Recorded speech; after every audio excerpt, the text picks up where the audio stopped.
Ito po ay isang water ng mga sisiw. So, guys, nag-overtime po kami kasama ko mga kasama ko diyan, oh. Taga Jensen po sila. Nag-overtime po kami para i-set up po itong anong tawag dito, isang water po para sa ating mga sisiw na umiinom ng tubig. So, pag inauuhaw po sila, ito po ang inuman nila. So, ito po guys, so nag-overtime po kami para may install to. Lapit na ito matapos guys. Ito natin guys ha, ito po. Patitinginin po kayo ng aming mga sisiw dito. So,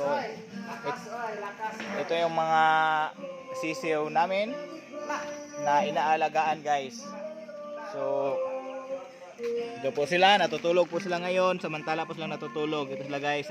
Dami po yan guys. Sa isang pin po ay meron po kaming mahigit 1,000 sisiw sa isang pin lamang. So sa isang building po dito guys ay meron po tayong 11 pin.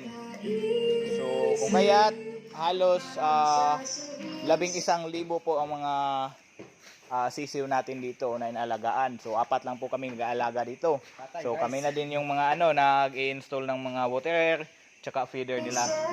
So yun lang po guys. Kung meron po kayong aambag o may comment sa amin, so i-comment na lang sa baba para maidagdag namin sa aming kaalaman.